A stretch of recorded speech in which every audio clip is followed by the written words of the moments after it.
family just got bigger. Birds chirped, the morning dew glistening on the grass as the sun rose over Jasper. Tap tap tap tap. Molly groaned, rolling onto her side. Tap tap tap tap. What? Molly yawned, stretching her arms. Tap tap tap tap. Molly squinted her eyes, getting off the bean bag. This better be important. She mumbled, and opened the door window. Red flashed into the room, a quiet beat of wings filling the area. Oh, mail! Molly exclaimed, watching the tiny wyvern land on the coffee table. The mini wyvern chirped, bending its neck to get a piece of parchment. Thank you. She smiled, scratching the drake's head. It purred in delight, giving Molly the rolled-up note. She unrolled the paper, stroking the wyvern's cherry scales. The handwriting was cursive, the Animalian seal on the top. Importance. Molly thought, eyes scanning over the swirled words. Signed at the bottom, with a claw print, was a signature from Draco. Molly grinned, eyes filled with glee. They're in Animalia. Molly thought, skipping over to Optimus's out form. Optimus, wake up! She shouted, putting her hands on his hood. He mumbled in his stasis, heating up. Molly lifted one eyebrow, and shrugged. Well, if there is one thing that Logan has taught me, she opened a cabinet, grabbing an air horn, it's how to wake someone up. The wyvern tilted its head at its queen, as she made her way to Optimus. Forgive me. She whispered, and leaned away. Before she could press down the nozzle, she could hear Optimus mutter her name. Molly deadpanned, and held down the nozzle. It blared loudly, possibly waking up the whole neighborhood. And Optimus. His engines revved in surprise, as he transformed in reaction. His helm hit a light, and retracted back. Ouch! He winced, rubbing his helm. Molly giggled, putting down the air horn. Sorry, I had to wake you up.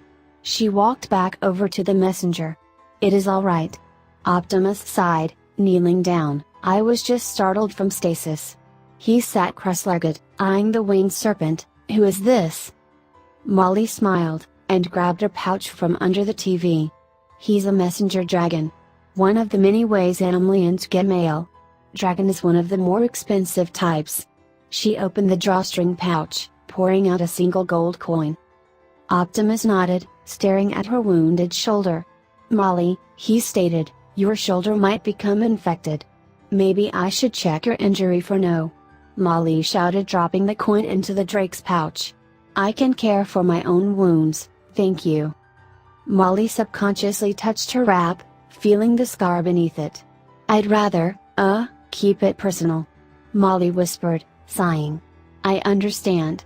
Optimus nodded, downcasting his optics, but if you require medical attention you should really. Molly sighed, I can handle it myself. The wyvern looked between the two, and squawked. Molly jerked her head to him, nodding. With her permission, he flew out the window, soaring up the walls. Optimus watched it fly out, and Molly sighed. You can go back to base if you want. Molly murmured, looking away. Optimus stared at her in surprise, and shook his head. I don't want to leave you alone. He informed, leaning down. Molly's eyes widened, surprised. WWH what? She stammered, before hearing the doorknob twist. Oh no. She gasped, turning back to Optimus, hide. Optimus nodded his head quickly, and transformed into his vehicle form. Molly? Logan opened the door, looking in. You all right? Molly sat down on the sofa, yawning. I'm fine. She replied, just tired. She rubbed her eyes, holding the parchment. Who are you talking to? He asked, walking in and shutting the door. Myself. She replied hastily, darting her eyes to Prime. Are you sure? Logan questioned. I heard you making a conversation. Molly gulped, smiling nervously. Well, Molly excused, a messenger drake did come in. It's from Draco. She showed him the scroll, crossing her fingers. He scowled, clenching his fist. Draco? Isn't he with the kids? Logan growled, taking the letter. They wanted to visit. Molly clapped, It's been so long since I've seen them. Logan laughed, messing up Molly's bedhead. I guess it wasn't so bad to let them travel with that no good, rotten, rat-brained son of a bit, hey. He yelled, being swatted by his sister. He's still my brother. Molly scolded, I'm not just your sister. Logan grunted, and walked away. There's an electric storm today, he informed, best to stay inside with the truck. I'm going to be leaving for the academy again. Molly frowned, sighing, of course. Logan's eyes softened, sighing. Molly, he sighed, putting his hand on her right arm, you're the only person I fully trust with my whole 137-year-old life. If something were to happen to either of us, I know we'd be there for each other. And as much as it pains me, I have to be away for some time. But you're a strong girl, I know you can handle yourself. He smiled, lifting Molly's chin up. Hurry back. Molly wavered, smiling back. He nodded, getting up. Remember, don't go outside. Logan mused, you know what happens with electricity and metal. Molly laughed wholeheartedly, smiling her sweet smile. You should know that perfectly. Logan laughed, and walked outside to his covered motorcycle. Molly waved goodbye, shutting the door. She turned away from it, and slid down. Till I see you again. Molly whispered, and got up off the door. You can transform now, Optimus. Molly assured, walking under the platform. Optimus sighed, whether in relief or remorse. The sound of clanking metal echoed through the room, as Optimus stood up in the 50 feet tall garage. You and your brother are very close? Optimus questioned, tilting his helm. Molly wrung her hands, rubbing her fingers against her knuckles. Yeah. Molly answered, why wouldn't we? We've shared experiences, I was raised by him in the X-Men. They are my family. The tips of Optimus's mouth twitched, and he sat down. Molly smiled, and opened the refrigerator. I just hope nothing bad happens for the time being. She joked, grabbing a chilled coffee. Optimus, Molly said, you do know you talk in your sleep, right? Optimus froze, staring at her with a gaping mouth. He rested his servos beside him for balance. I did not realize that Optimus stuttered, faceplates heating up. Molly laughed at his embarrassment. Optimus, you don't need to be embarrassed, Molly giggled, you weren't awake, not like you can help it. She walked back next to him, popping her neck. Optimus looked away, and if he could, he would be blushing madly. What? Optimus wavered, what did I say? Molly looked at him, and rolled her eyes, nothing much, just a few murmurs here and there. Oh, and you mentioned my name at least twice. Optimus glanced back at her, fully flustered. Optimus trailed off, looking at the ceiling. Molly looked at him amusingly, and laughed. Which only made it worse. This has to be the only time I will see you this flustered, huh? Molly snickered, hand at her mouth. Optimus nervously chuckled, finally looking at her, hopefully. Molly rolled her eyes, smirking. You can hope that. She said, sipping her coffee, but it's really not a big deal to me. She walked around Optimus's servos, holding her mug with both hands. She stretched her back, not noticing Optimus staring at her. My wings are killing me. She groaned, rolling her shoulders, painfully. Do they hurt? Optimus asked, leaning his head. She shook her head, and painfully unfolded them. Can you preen them? She blushed, looking away. Optimus looked at her in confusion. Preen? Molly nodded, rubbing the bandage. It's where birds and avians groom and straighten their feathers. I haven't preened mine in so long. Logan used to do it, but I've been forgetting to ask him. She looked to him, trying to force the blush down. Optimus tilted his helm, and smiled in amusement. Looks like it's your turn to be embarrassed. He chuckled, making Molly blush even more. Shut up. Molly stammered, and sat the cup of coffee down. She sat down, cross-legged, ruffling her wings a bit. Why'd I even ask? Optimus raised an optical ridge, and picked her up. Hey! Molly gasped, holding onto his finger. He turned his hand, laying her down on his palm. "It would be my pleasure to groom your wings," he cooed, and started fixing the black feathers. Molly relaxed, closing her eyes in pleasure. She purred, enjoying the moment. It wasn't that easy for Optimus to get to each feather, but it was like a massage for Molly. "Your feathers are so small," Optimus muttered, glancing at her shoulder from time to time. "Well," Molly hummed, "it's not like I'm a giant or something." She rolled her shoulders, moving her wings a bit. Optimus heated up, his optics softening. "I'll probably never see her this content ever again," Optimus thought, stroking her wings. Lightning crackled outside, followed by a booming thunder. Molly jumped at the sound, lifting herself up. Logan was right about staying inside. Molly blinked. "We wouldn't make it to the end of the road." Optimus nodded, and heard someone pulling up into the driveway. "Molly," he notified, "were you having visitors today?" Molly shook her head, looking at the door. There was a knock, hurried and loud. The two looked at each other, and Molly shrugged. Optimus lowered his servo, letting her down on the floor. Molly hopped off, dusting herself off. She walked to the door, looking through the window. Lightning flashed across the sky, a perfect Sunday morning. "Molly!" a voice shouted, "let us in." She tilted her head, opening the door. Maiko, Jack, and Raph were standing outside the door, shivering. Rain was pouring down on them and the other bots, more of a risk to the lightning. "What are y'all doing here?" Molly asked, pressing the button to open the garage door. "Well," Maiko explained, "walking in, since the storm was coming in, we would be trapped in our own homes. And the bots were with us, so we couldn't just drive to base. It would take too long. And since you have a huge garage," Jack finished off, warming up his arms. "I get it," Molly said, watching the bots drive in. Once they were all in, Molly pushed the button again, closing the garage door. The bots transformed, looking around.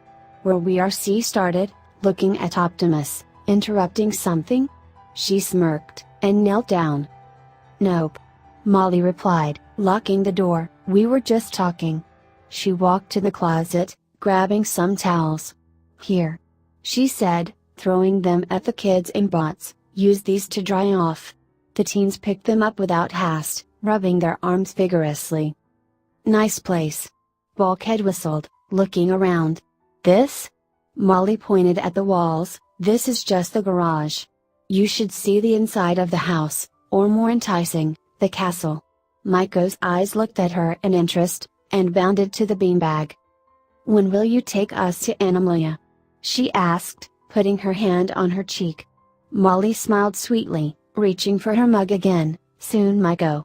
"Real soon." Optimus nodded, looking up at the ceiling. Bee looked around, noticing a locked box. Bee buzzed, pointing at it. Raph nodded, looking in his direction. "Bee wants to know what that box is." Raph translated, pointing to it as well. Molly froze up, tightening her jaw. "Nothing you need to worry about," she answered with a fake smile, and drank more of her coffee. They looked at Optimus, and he shrugged. Everyone decided to drop the subject. "So," Maiko droned, "want to watch TV?" Molly looked to her, finishing off her coffee. "Sure." She shrugged, "What you want to watch?" The kids smirked, mischief glittering in their eyes. "Good Burger!" they all shouted, turning on Netflix. Molly groaned, having watched that movie way too many times. "Fine." She groaned, plodding underneath the platform. "What are you doing?" Jack asked, looking behind him. "I need to apply another wrap," Molly yelled back, reaching a table. Optimus looked under, watching her. "Are you sure you don't need?" "No." Optimus huffed, looking around the work area. One corner was dedicated to a workout area, the other was a jumble of things, like a kitchen, workshop, storage, and dining room. Molly opened a cabinet, grabbing a roll of gauze. "Damn!" she cursed, "no aloe." She looked outside, and at Maiko. "Mick," she called out, "can you go outside and chop a leaf off the aloe plant?" Maiko stared at her in disbelief. Out there? In the rain? Maiko pointed to the window. Yes. Molly turned to her, with a pocket knife. Maiko's mouth gaped open, eyes bulging out of her skull. One condition. Maiko pointed, scrunching up her face, I wear your Batman costume doing it. Molly snickered, and smirked, fine. 3 minutes later and Maiko is in a Batman costume, struggling to move around. I'm Batman. She yelled, running out the door. Molly laughed, hearing her scream. 2 minutes later and Maiko dives through the door with the whole frigging plant in her hands. The knife didn't work. Maiko muttered, face planting onto the floor. Thanks. Molly laughed, squatting down to get the plant. This suit is so tight. Maiko complained, picking at the fabric. Well duh. Molly mocked, it's Batman. Molly unsheathed a claw, cutting a leaf off. She hurried to the counter, hiding the Autobot scar on her left shoulder as she tore the bandage off. She winced, breathing out. She rubbed the juice on the mark, flinching with each burn. She finally wrapped the scar with gauze, making sure it's fully covered. Phew. Molly breathed out, walking back out. Why won't you let us see the burn? Raph asked, it could become infected and. I know Raph, Optimus told me. Molly groaned, folding her wings close so they disappear.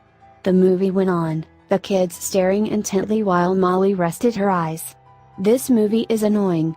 She muttered, yawning. You love this movie, Molly? Maiko reminded, staring at the screen. Molly scoffed, and walked up the stairs. Optimus? He looked to her, Molly standing right beside him on the platform. Yes? Molly sighed, staring blankly at the wall. Why did you want to stay? Optimus's optics adjusted, the blue part dilating. Why not?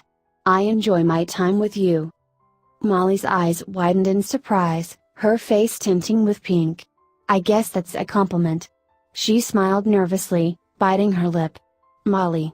Your computer thingy is messed up. Molly growled, thanks for ruining the moment, Maiko. She walked down the stairs, Optimus's optics observing her every move. What computer thing? Molly asked, annoyed. Maiko pointed to a Gantt screen on the wall, much like the ones back at base. Oh ew. Molly popped, seeing it flash. She walked to it, clicking on the pop-up. Move out of the way, Garnet. No way, Dune. Guys. I can't see. Ouch. Uncle Draco. Stingray bit me. No I didn't. Dark Dot. You're blocking the way. Oops, sorry. No fair, Eclipse. Kshar. Kids. Get yourself together. Molly giggled, watching the pile of Dragonauts scramble to get into the camera view. Hi kids. The fight stopped, and 8 pairs of eyes turned towards the screen. Mom. The young dragons jumped up, smiling. Mom. Mom. Guess what? The Sandwing Dragonaut bubbled, climbing on top of his older sister. What Dune? Molly laughed, looking at her children. I did 2 backflips while sand racing. Dune boasted, climbing on Garnet's head. Hey. She growled, snapping at his leg. Garnet, be fair. Molly scolded, crossing her arms. Sorry. The Skywing grunted, making Dune fall off. Mama, I can shoot my venom 30 feet now. A sunny yellow Dragonaut jumped up, trying to see her mother. No way, Hibiscus. Molly smiled, that's amazing. You're growing so big now. Last time I saw you, you barely came up to your uncle's shoulder. Hibiscus smiled widely, before being pushed back by a teal Seawing. Mom. I met some other Seawings and they taught me more Quotev. He flashed his nose stripes, glowing green with excitement. That's great, Stingray. Molly praised, you need to learn to communicate underwater. The bots and kids stared in surprise, watching Molly talk to the dragons on screen. Mom? Maiko questioned, raising an eyebrow. How is she a mom? Jack asked, looking to the bots. Don't look at us. Bulk shrugged. Optimus stared at Molly, her eyes glowing with happiness. She's beautiful. Wait, what? Optimus shook his head, taking him out of his thoughts. "Mom, why don't you come here to Animalia to see us?" Garnet asked, moving her wings. Molly sighed, looking down for a second. "I wish I could," Molly said, looking to them, "but being here is more important." Garnet hissed under her breath, snorting smoke, "How could that place be more important than here?" "I don't know, would you call saving the world important?" Molly retorted, looking across their faces. "Oh burn!" June snickered with Stingray, earning a swipe of a claw. Speaking of the world, a discolored nightwing with a barbed tail started. "Did you see the flash across the sky earlier this month? Or was it last month?" Molly chuckled, nodding. "Actually, Dark Tot, I was there when it happened.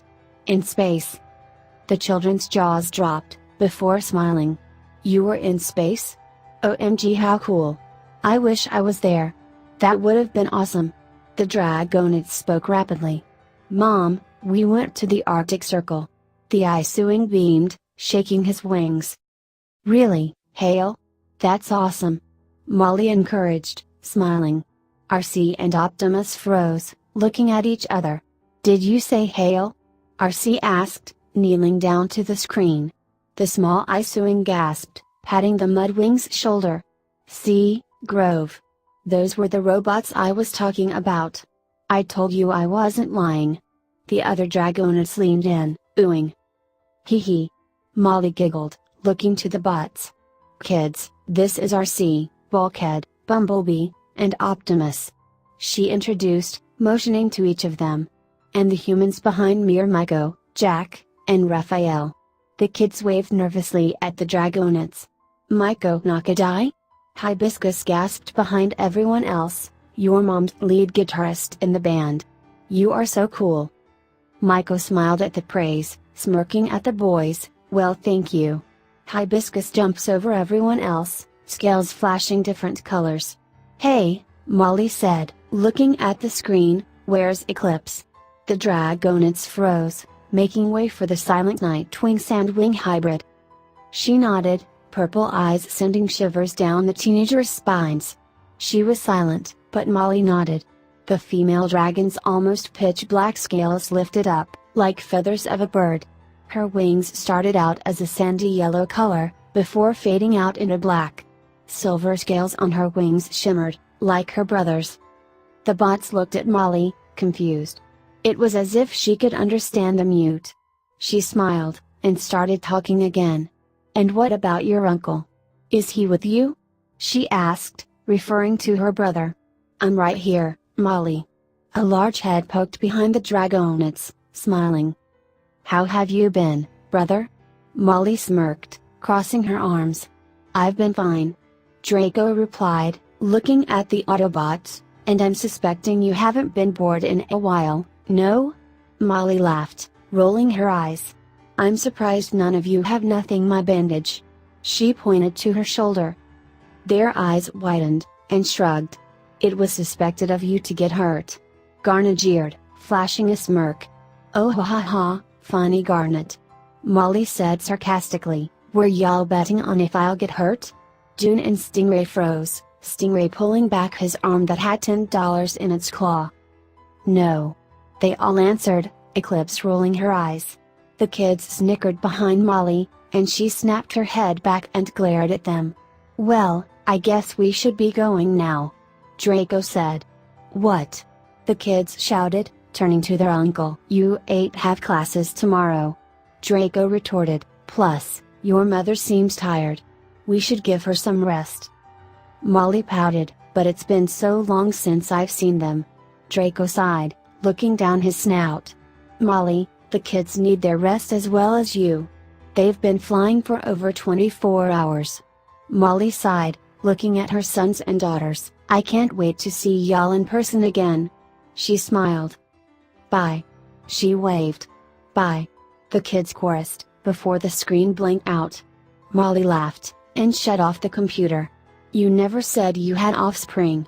She turned, hearing Optimus's voice.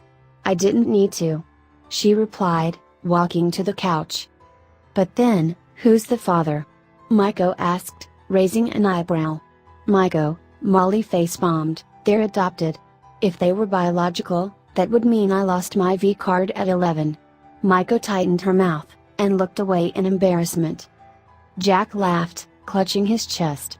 How did you adopt them? Raphael asked, looking at her. I found their eggs in a cavern in Texas. One of my first human homes. Molly replied, grabbing a blanket. I found Garnet and Hibiscus's egg first, but Hibiscus didn't hatch till later.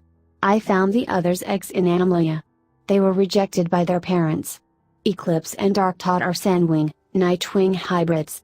That's how I found them. Eclipse and Darktod both have Sandwing barbs, but Eclipse is mute. We suspect that when she scraped her vocal cords with her tail in her egg, but we can't be sure. She's the smartest out of the bunch, no offense to my other children. She had a huge interest in magic at a young age, so I began teaching her. She excelled at it, absorbing it like a sponge. She can now do spells, make potions, and is now a telepath. But she is a bit antisocial, preferring to be alone, but she loves her twin. Her and her brother are almost never separated, and Darktod is a little dork. A smart dork, but still a dork. June and Stingray are the athletic pranksters, always annoying the others. Hibiscus is my sweet little girl. A rainwing, her scales usually bright yellow. She has a bubbly personality. When she was a hatchling, she was the cutest little baby there was. Always bouncing around and cuddling, I loved it. Garnet is the oldest, she is a skywing. She is a little bossy, and doesn't have the longest fuse if you know what I mean. But I still love her, and underneath, she's a lovable little dragon. Loves gems and gold. Any treasure really. Hale is one of the youngest, but he is very caring. When he hatched, he started clawing at Hibiscus's egg. For a second, I thought he was attacking her egg, but then he made a small crack in it, and Hibiscus popped out. He always helped strangers. I helped if anybody asked. Grove is a mudfaultwing. She loves dressing up, and flowers. She doesn't get her claws dirty much, unlike most mudwings, but will when needed. Draco has been taking them on a trip around the world for the last 2 years. I really appreciate that, and they've been learning so much. It makes me happy. They all have their favorite subjects, Eclipse with magic of any kind, Garnet with history surprisingly, Darktod with astronomy, Hibiscus with biology, Dune with anything physical, Stingray with battle and army subjects, Grove with geology, and Hale with geography. But they all love music. Anything that with sound and a beat gets them excited. Optimus listened intently, nodding along. Your kids are very interesting. RC says, you must have raised them very well. Molly nodded, I hope I did.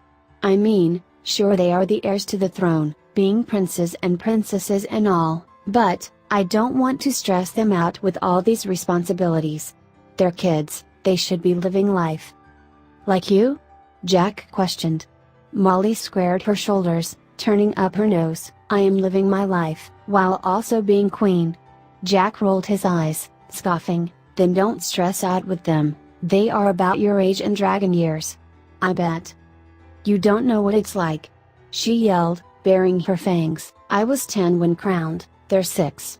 I wasn't even pressured into anything when I was that young. And I'm their mother. When you have a child, we can have this conversation. She huffed, sitting down on a bench and folding her arms over her face. I was 11 when they hatched. I was an 11-year-old mother, just getting used to being a queen instead of a princess. I wasn't ready to rule a kingdom, and I was certainly not ready to take care of 8 dragonets. Given, I loved them with all my heart, but it was struggling. I had to rearrange my schedules to keep up with both school, the kingdom, and my children. Being a preteen mom sucked. Once I turned 14 it got better, they could take care of themselves, but it was still hard. But I did what I could to protect them from the council. They wanted to put them into classes that would teach them how to be royal so they wouldn't end up like me. As a mother, I didn't want my children to be stressed out like that. So I repented every claim they made. That's what a mother does, Jack. Protect their children and love them. And that's what I try to do. Be the mother I wish I had when I was growing up so that my kids didn't have to live as orphans. She breathed out, exasperated. Sorry. She apologized. "I needn't to rant." Miko nodded in understanding. "I feel ya, Molly. I feel ya." They laughed, and Raphael slapped Jack a few times. Optimus's optics softened, and looked back at the screen. "Is that why Hale told us to ask Molly for him when we see her?" he asked himself. "Because he was your son?" Molly looked up to him, tilting her head. "You saw him?" RC and Optimus nodded, looking at her. "He helped us find shelter when we were trapped in the Arctic." Molly hummed, and thunder boomed outside. The lights went out, just the lights, not the TV. "Weird?" Molly said, looking at the paused video screen. "Why didn't the TV go off?" They looked around, shrugging.